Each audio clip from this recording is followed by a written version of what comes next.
பார்த்தா விஜயை ஒரு பொருட்டாகவே நீங்கள் எடுத்துக்க கூடாது, விஜய் பேரை யூஸ் பண்ண வேண்டாம், நீங்கள் பிரச்சாரம் பண்ணும்போது பிஜேபி அண்ணாடிஎம்கே மட்டும் நீங்கள் பிரச்சாரம் பண்ணால் போதும், விஜயெல்லாம் ஒரு ஆளே கிடையாதுன்னு சொன்னவர்கள் இப்போ கூட்டிலேருந்து வெளியில் வரலாம். கூட்டிலேருந்து இப்போ இருக்காங்க, அவர் எம்எல்ஏ தான். பட் அவர் சொல்கிற விஷயமா இருக்காங்க, நான் எல்லா பேருமே அண்டர் எஸ்டிமேட் பண்ணிட்டாங்க. எந்த ஆட்சியுமே பஸ்ஸு கொடுக்கல இந்த ஊருக்கு, மலைவாழ் கிராம மக்கள். அது எப்படி போவாங்க வருவாங்க? இன்றைக்கி விஜய் அவர்கள் வந்தோடனே அந்த ஊருக்கு பஸ் அனுப்பிச்சிட்டாங்க. இந்த பஸ்ஸுக்கு ஆரத்தி எடுத்து பூமாலை போட்டு தேங்காய் உடைச்சி ஒரு தெய்வம் மாதிரி கொண்டாடுறாங்க இந்த பஸ்ஸை. எங்களுக்கு விஜய் அவர்கள் தான் கடவுளாக தெரிகிற கண்ணுக்கு தமிழக முதலமைச்சர் அப்படின்னு இந்த மக்கள் சொல்கிறாங்க. சீமான் அவர்கள் கூட எதிர்த்து விட பரவாயில்ல, அரசியல் இருக்காங்க, ஓகே, அவர் போட்டியாக வரும் கூட நினைக்கலாம். கலைத்துறையில் இருக்கிற சக நடிகரிலே விஜய் அவர்கள் வர்றதை என்ன சொல்ல தாய்க்க முடியலையே அவங்களுக்கு. அதை தேர்தலுக்கு முன்னாடி நடந்த நிலவரம் வேறு, தேர்தல் முடிந்து ரிசல்ட் வந்ததுக்கு பிறகு உங்களுக்கு கிளம்பியே மாறிடுச்சிட்டோம். 1.25 கோடி ரூபாய் ஏதோ ஜெயலலிதா மேயர் வீட்டுக்கு புதுப்பிடிச்சிருக்காங்க, எடப்பாடி அவர்கள் முதலமைச்சர் வந்திருக்காங்க. அந்த பணம் தரலையா, பொதுப்பணித்துறைக்கு தரலை. பட் இப்போ ஆதவர்ஜனை கூப்பிட்டு வச்சு நிறைய ஸ்ட்ரிக்டாக ஆர்டர் போடும்போது தான் நாங்கள் நேர்மையாக இருக்கோம், ஒன்றும் இல்லை, நீங்கள் சொல்கிறத பூரா நாங்கள் வேலை செய்யணும். 40 கோடி ரூபா இன்னும் வரலைங்க, எங்களை 6 வருஷமாக கஷ்டப்பட்டு. சீமான் அவர்கள் அண்ணன் தம்பி பாண்டிங்கில் உள்ளவங்க. ஒரு கூட்டணி ஏற்படும்னு நிறைய பாவலோடு சீமான் இருந்தாங்க. சீமான் விஜய் அவர்கள் சந்தித்த விஷயங்களும் இருக்குது. பட் கூட்டணியே அதாவது கூட்டணிக்குள்ளே நீங்கள் வர்றவங்க வரலாம்னு விக்கிரவாண்டியில் சொன்ன விஷயம் நமக்கு எல்லாம் தெரியுமா, ஆட்சியிலும் பங்கு அதே பங்குன்னு சொன்னாங்க. பட் ஏதோ ஒரு டைம் 2 பேர் கூட்டணிக்குள்ளே போக முடியல. பட் ஆனால் 3வது இடத்துல இருந்த ஒரு சீமான், அதாவது டிஎம்கே அண்ணாடிஎம்கே அடுத்து சீமான் அவர்கள் தான் 3 இடத்துல இருந்தாங்க. கொஞ்சம் செல்வாக்கு மிக்க ஒரு கட்சியாக தான் இருந்தது. பட் விஜய் அவர்கள் வருகையினால் மிகப்பெரிய எல்லாருக்குமே ஒரு ஆட்டம் கண்டது. ஆனால் எல்லா பேரும் அண்டர் எஸ்டிமேட் போட்டாங்க, விஜய் அவர்கள் வரமாட்டாங்க, இத்தனை சீட் கூட வாங்க மாட்டாங்க, இதெல்லாம் நடக்காத ஒரு விஷயம், இந்த கூட்டம்லாம் ஓட்டாக மாறாது அப்படின்னு சீமான் அவர்கள் கூட எதிர்த்து விட பரவாயில்ல, அரசியல் இருக்காங்க, ஓகே, நம்ம போட்டியாக வரும் கூட நினைக்கலாம். கலைத்துறையில் இருக்கிற சக நடிகரிலே விஜய் அவர்கள் வர்றதை என்ன சொல்ல தாய்க்க முடியலையே உங்களுக்கு. அதை தனியாக போராடி ஒரு மனிதன் எல்லாத்தையும் எதிர்த்து நின்று கூட்டணியே இல்லாமல் பிரச்சாரம் பண்ணி மக்கள் எதிர்ப்புகள் சம்பாரிச்சுட்டு வாழ்வா சாவான்ற மேட்டரில் விஜய் அவர்கள் போராட்டத்துக்கு ஒரு கலைஞர் கூட ஆதரவு தெரியும். ஒரு சில பேர் தான் சொன்னாங்க, சத்யராஜ் பையன் சொன்னார், சிபி சப்போர்ட் பண்ணார், ஜீவா பண்ணாங்க, ஒரு சில பேர். பட்டு பெரிய ஆட்கள் யாருமே பண்ணலை. அது மிக வருத்தத்தக்க ஒரு விஷயந்தான். நம்ம தொடர்ந்து போகிறவருக்கு நீங்கள் வாழ்த்து சொல்லி சப்போர்ட் பண்ணாதானே. பட் ஆனால் இங்கே தேர்தலுக்கு முன்னாடி நடந்த நிலவரம் வேறு, தேர்தல் முடிந்து ரிசல்ட் வந்ததுக்கு பிறகு உங்களுக்கு கிளம்பியே மாறிடுச்சிட்டோம். மொத்த திரையுலகம் அங்கே தான் இருக்குது. யாரும் எதிர்பார்க்கவே இல்லை விஜய் ஒரு முதலமைச்சர் ஆவாங்கன்னு, அது கனவா நினைவானே சொல்கிறாங்க. நீங்கள் பல இடங்களில் சொல்லியிருந்தீங்க. ஏன்னா விஜய் அவர்களை அண்டர் எஸ்டிமேட் பண்ணது நிறைய பேர் பண்ணாங்க. தேர்தலுக்கு முன்பாக பண்ணது ஒரு சம்பவம், அப்படியே தேர்தல் நடந்தது, ஸோ ரிசல்ட் வந்தது, யாரும் எதிர்பார்க்கவே இல்லை. ஸோ தமிழகத்தின் முதலமைச்சரை உட்காந்தாங்க. இன்னையோட 32 நாள், 30 நாளில் எவ்வளோ விஷயங்கள் நீங்கள் பண்ணியிருக்காருன்னு தெரியும். பட் தேர்தலுக்கு முன்பாக கூட நிறைய வீடியோ நான் பேசியிருக்கேன். 35% வாக்குகள் பெர்சன்டேஜ் வரும், 1,60,00,000 மேற்பட்ட ஓட்டுகள் விஜய் அவர்களுக்கு வரும்னு சொல்லி என்னுடைய பல வீடியோ எடுத்து பார்த்தீங்கன்னா தெரியும். கிட்டத்தட்ட 95% நான் சொன்னனுடைய ரிசல்ட்டு தான் வந்தது. ஸோ அப்படி அதுவே மிகப்பெரிய ஷாக். எல்லா பேருமே கேட்டாங்க எப்படின்னாங்க. பட் மக்கள் மத்தியில் நான் பேசும்போதும் செய்யும் போது பார்த்தோம்னா அவங்களுடைய ஆதரவு பூராமே விஜய் அவர்களுக்கு இருந்ததை ஒரு கால்குலேஷன் பண்ணும்போது இருந்தது. இதே தான் லாஸ்ட்டுனுடைய கருத்து கணிப்பு கூட ஐபிஎஸ் ரவி அவர்கள் இதே தான் சொல்லியிருந்தாங்க. கிட்டத்தட்ட 127 சீட்டு ஏதோ வரும்னு சொல்லியிருந்தாங்க. பட் என்ன ஒரு 10 சீட் கொடுத்துருந்தா சிறப்பாக இருக்கும், மக்கள் பரவாயில்ல, இதே சந்தோஷம்தான். ஸோ இனி அடுத்து வர முறை நிறையா அதிகமான சீட்டில் வாங்குற வாய்ப்பு இருக்கும். அதனால் கூட்டணியில் இருந்தவர்கள் திடீர்னு ஆதரவு தந்து அமைச்சர்கள் வரும்போது எல்லாருமே எதிர்பார்க்கல. கூட்டணி இனிமேல் தமிழகத்தின் கூட்டணி ஆட்சி தான், அதுக்கு பிள்ளையார் சொல்லி போட்டு ஆரம்பிச்சிட்டாங்க. 67 ரூபாய் நடக்காத ஒரு விஷயத்தை உடைச்சிட்டாங்க. இப்போ உடைக்கப்பட்ட விஷயங்கள் நிறைய இருக்குது. அப்போது இப்போ கூட்டணியில் இருக்கிறவங்க கூட இப்போ சமீபத்தில் பேசப்படும் பார்த்தா விஜயை ஒரு பொருட்டாகவே நீங்கள் எடுத்துக்க கூடாது, விஜய் பேரை யூஸ் பண்ண வேண்டாம், நீங்கள் பிரச்சாரம் பண்ணும்போது பிஜேபி அண்ணாடிஎம்கே மட்டும் நீங்கள் பிரச்சாரம் பண்ணால் போதும், விஜயெல்லாம் ஒரு ஆளே கிடையாதுன்னு சொன்னவர்கள் இப்போ கூட்டிலேருந்து வெளியில் வரலாம். கூட்டிலேருந்து இப்போ இருக்காங்க, அவர் எம்எல்ஏ தான்.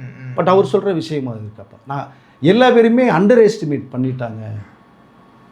எதிர்கட்சியினர் கூட நாங்கள் எதிராளி யாருங்கிறதே நாங்கள் கரெக்டாக கணிக்க முடியாமல் போயிட்டோம் நாங்கள். அதுதான் மக்கள் மிகப்பெரிய ஒரு எதிர்பார்ப்பு இருக்கும்போது கரெக்டாக விஜய் அவர்கள் உள்ளே வர்றாங்க. தில்ல பேசுகிறாங்க, இருக்கிற பொசிஷனை சொல்கிறாங்க, மக்கள் மாற்றத்தை ஏற்படுத்துகிறாங்க. அந்த மாற்றம் வந்து முன்னாடியே சீமான் அவர்களுக்கு ஒரு வாய்ப்பு வந்தது, அது கொஞ்சம் மிஸ் ஆயிடுச்சு அவருக்கு. பட் இன்ன வரைக்குமே இப்போ 15 வருஷமாக போராட்டிட்டு அவரும் சொல்கிறாரு. பட் இங்கே மக்கள் மத்தியில் மிக எழுச்சியை கிரியேட் பண்ணார் சில விஷயங்களில் பேசும்போது. அந்த சினிமா அப்படிங்கிற அந்த ஒரு மாஸ் ஒன்று விஜய் அவர்களே அந்த ஸ்க்ரீன்லேயே பார்த்தது ஒன்று, கண்ணு முன்னாடி நிற்கிறாரு. இப்போ மாற்றத்தை எதிர்பார்க்குறாங்க. சீமான் அவர்களுக்கு ஓட்டு விழுந்து கிட்டத்தட்ட விஜய் அரசுடைய ரசிகர்களுடைய ஓட்டு தான் விழுந்தது கிட்டத்தட்ட. இப்போ விஜய் அவர்கள் உள்ளே எறியும் போது அந்த ஓட்டுகள் போகிற இவரு தான் வரும். அப்போ அங்கே குறையுது, இங்கே ஏறுது. அப்போ கிட்டத்தட்ட பார்த்தோம்னா 108 இடங்களை வந்து மக்கள் கொடுத்தாங்க. 108 இடங்களே மக்கள் கொடுத்தாங்க. நீ சிறப்பாக ஆட்சியை பண்ணிகிட்ருக்காரு. இந்த ஆட்சி பண்ணுறதையும் ஏற்றுக்கொள்ள முடியல நிறைய பேருக்கு. அதுதான் திரு சீமான் அவர்கள் அந்த காழ்ப்புணர்ச்சி அடிக்கடி வெளிப்படுத்து. இப்போ திமுக எதிர்க்குது அப்படின்னா அவங்க எதிர்கட்சி, அதிமுக எதிர்க்குது அப்படின்னா அவங்க 47 எம்எல்ஏக்கள் வச்சிருக்காங்க, ஒரு 3வது கட்சி. ஆனால் சீமான் அவர்கள் எதிர்க்க வேண்டிய காரணம் என்ன?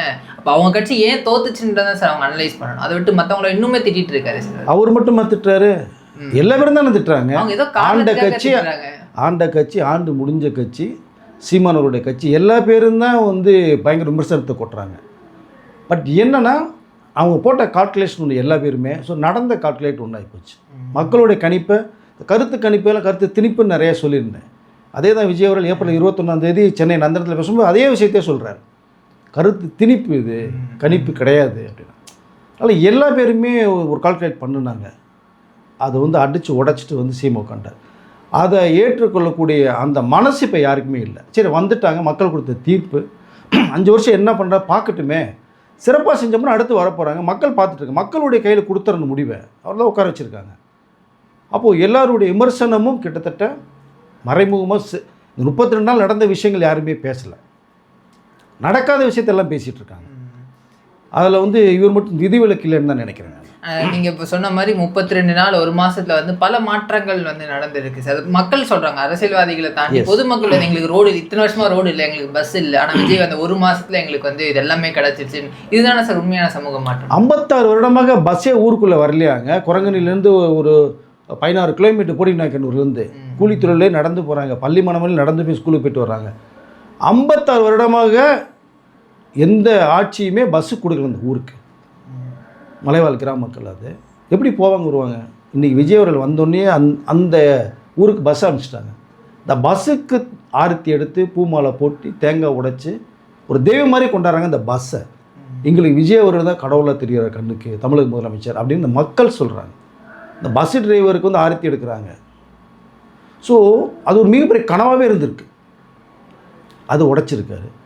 டாஸ்மாக் 717 கடைகளை முடிச்சிருக்காரு. பாட்டிலுக்கு 10 ரூபா ஒரு மேட்ரு. ஒரு நாளைக்கு 1 கோடி பாட்டிலு 10 கோடி, மாதத்துக்கு 300 கோடி, வருஷத்துக்கு 3600 கோடி.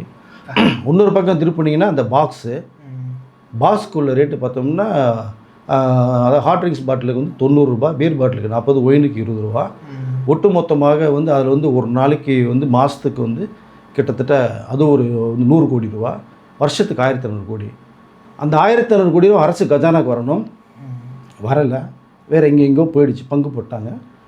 இந்த பாட்டிலுக்கு 10 ரூபான்னு 3600 கோடி அது அரசு கஜானாக்கு வரணும், அதுவும் வரல, அது எங்கெங்கோ ஸ்ப்ரெட் ஆகிடுச்சு. இப்போ 4800 கோடி ரூபா வருஷத்துக்கு ஸ்வாக் ஆகிடுது. பட் பாட்டிலுக்கு 10 ரூபா சிஸ்டத்தை உடச்சிட்டாங்க, வாங்கக்கூடாதுன்னு முடிவு பண்ணாங்க. நிறைய கொஞ்சம் சட்ட சிக்கல் இருக்குது. இந்த 18ஆம் தேதி சட்டசபை கூடும்போது சட்டத்தை ஒன்று ஏற்றி அதை வந்து இன்னும் ஃபுல்லாக உடைக்கிறது மாதிரி சில இடங்களில் 10 ரூபா வாங்கிட்டு இருக்கிற தகவல் வருதுன்னு கமெண்ட் செக்ஷன் நிறைய பேர் போடுறாங்க. சிலர் வாங்குறாங்க சார், அது முழுமையாக இந்த 18ஆம் தேதிக்குள்ளே உடைக்கப்படுன்ட்டாங்க. இப்போ அந்த 1500 ரூபா கோடி இந்த பாக்ஸுக்குள்ள ரேட்டுக்கு வந்து அது கவர்மெண்ட்டுக்கு வந்துடும். இவ்வளோ விஷயங்கள். சிஎம் டேயில் ஒரு ஸ்கொயர் ஃபீட்டுக்கு 50 ரூபா கேட்டாங்க, அது உடைச்சிருக்கு, கிடையாது. பார்ட்டி ஃபண்ட் கிடையாது. பார்ட்டி ஃபண்ட் 27-30 ரூபா இதை சொல்கிறாங்க, மேற்கொண்டு 20 ரூபா கேட்பாங்களா, 50 ரூபா ஸ்கொயர் ஃபீட்டுக்கு, அது கிடையாது. இப்போ பிடபிள்யூ பொதுப்பணித்துறையில் டெண்டர் விட்டு அது சரி செய்யப்பட்ட விஷயங்களில் 6 வருஷமாக 2019 to 20 ஸ்டார்ட் பண்ணது. மறைந்த ஜெயலலிதா மேலோட வீடு வந்து புதுப்பிச்சது. அப்புறம் கலைஞர் அரங்கத்தில் சட்டசபை கூடும்போது அங்கே புதுப்பிச்ச விஷயம். இப்படி நிறைய இடங்களுக்கு வந்து பொதுப்பணித்துறை 45 கோடி ரூபா செலவு பண்ணியிருக்காங்க. இன்னும் நிலுவைத் தொகைக்கு இன்னும் கவர்மெண்ட் கொடுக்கலேன்றாங்க. அவங்க 6 வருஷமாக இன்னும் வரலாங்க. எங்களுக்கு 1.25 கோடி ரூபா ஏதோ வந்து ஜெயலலிதா மேயர் வீட்டுக்கு புதுப்பிச்சிருக்காங்க. எடப்பாடி அவர்கள் முதலமைச்சர் இருந்திருக்காங்க. அந்த பணம் தரலையா, பொதுப்பணித்துறைக்கு தரலை. பட் இப்போ ஆதவர்ஜனை கூப்பிட்டு வச்சு நிறைய ஸ்ட்ரிக்டாக ஆர்டர் போடும்போது தான் நாங்கள் நேர்மையாக இருக்கோம், ஒன்றும் இல்லை நீங்கள் சொல்கிறது பூரா நாங்கள் வேலை செய்யணும் 40 கோடி ரூபா இன்னும் வரலைங்க எங்களை 6 வருஷமாக கஷ்டப்பட்டுருக்கோம். கவர்மெண்ட் சர்வெண்ட் கவர்மெண்ட் ஆஃபீஸில் புது டெண்டர் விட்டு பண்ணும்போது அவர்களுக்கு பணம் போய் சேரலை. 6 வருஷமாக என்ன செஞ்சாங்கன்னு தெரியல. இப்போ இதை வந்து இது கிளியர் பண்ணிட்டு இருக்காங்க. நிறையா விஷயங்கள் இது மாதிரி. ஸோ அதனால் அறநிலைத்துறை அமைச்சரை பார்த்தீங்கன்னா திருப்பதி அந்த ஐயப்பன் கோயில் மாதிரி அந்த ஒரு சிஸ்டம் டோக்கன் போட்டு ஆன்லைனில் போட்டு பண்ணது மாதிரி இவ்வளோ சிறப்பான விஷயங்கள் பண்ணிகிட்ருக்கேன். இந்த சிங்கப்பன் இப்போ நேற்று ஸ்டார்ட் பண்ணியாச்சு. 770 டீம் ஆப்ரேட்டர் நேற்றுலேருந்து ஆரம்பித்தாச்சு. 387 கோடி ரூபா வந்து இந்த சிங்கப்பெண்ணுக்காக ஒதுக்கியிருக்காங்க. இது 2545 பேர் வந்து நியூ அப்பாயின்மெண்ட்ஸ் போட்டிருக்காங்க. ட்ரோனில் அந்த ஃபெசிலிட்டிஸு இந்தியாவிலே முதல் முறையாக ஃபஸ்ட் டைமு. ஆனால் நைட்டு ஒரு 12 மணிக்கு ஏதோ தகவல் வருதுன்னா ட்ரோன் நம்ம போக முடியாத இடத்துக்கு ட்ரோன் போய் ட்ரான்ஸ்ஃபர் பண்ணிட்டு உள்ளே போயிடுவாங்க. So 24 hours இவங்கன்ட்டாங்க. சிங்கப்பெண்கள் ரெடியாக இருக்காங்க உள்ளே போகிறதுக்கு. மஃப்டிலேயும் போகிறதுக்கு வாய்ப்புகள் நிறையா இருக்குது எல்லா இடங்களுக்குமே. இனிமேல் தப்பு செய்கிற யாராக இருந்தாலுமே பண்ணாதீங்கன்னு தான் சொல்ல முடியும். ஸோ இந்த குற்றத்தை வந்து குறைக்கிறதுக்குன்னு கிடையாது, சுத்தமாக ஒழிக்கணும். ஸோ போதையை ஒழிக்கிறதுக்கு ஒரு பக்கம் போயிட்டுருக்காங்க. தீவிரமாக வேட்டையாடல் போகுது. நிறைய பாதி கிட்டத்தட்ட வந்துருச்சு. லஞ்சம் வாங்கியே பழக்கப்பட்டவர்கள் வழி கிடையாது, கையை அரிக்கும். இப்போ லஞ்சம் வாங்குறதுக்கு பயப்படுறாங்க, வேண்டான்றாங்க. அதுதான் நான் சொல்லிக்கல விரும்புகிறேன். லஞ்சம் வாங்கினா எப்படி கஷ்டப்பட்டு கொண்டு வந்தது, அந்த பணம் செரிக்காது. லஞ்சம் வாங்கி பணம் வைக்கிறது வீட்டுக்கு போனாலும் செரிக்காது. அது பணம் மாதிரி. அது பாவத்தை சம்பளத்தை நீங்கள் வந்து பாவத்தை வந்து நீங்கள் அதிகரிச்சுட்டே போயிடக்கூடாது. இனிமேல் இது வரைக்கும் பண்ணிட்டீங்க எல்லா துறையிலையுமே.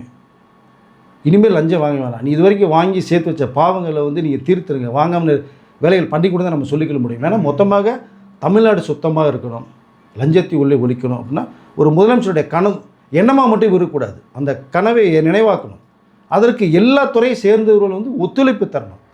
கண்டிப்பாக தருவான்னு எனக்கு நம்பிக்கை இருக்குது. 50% ஊரில் ஒழிச்சாச்சு. ஸோ லஞ்சம் வந்து ஒழிச்சப்பட்டிருக்கு. கண்டிப்பாக 100% ஒழியும் நினைக்கிறேன்.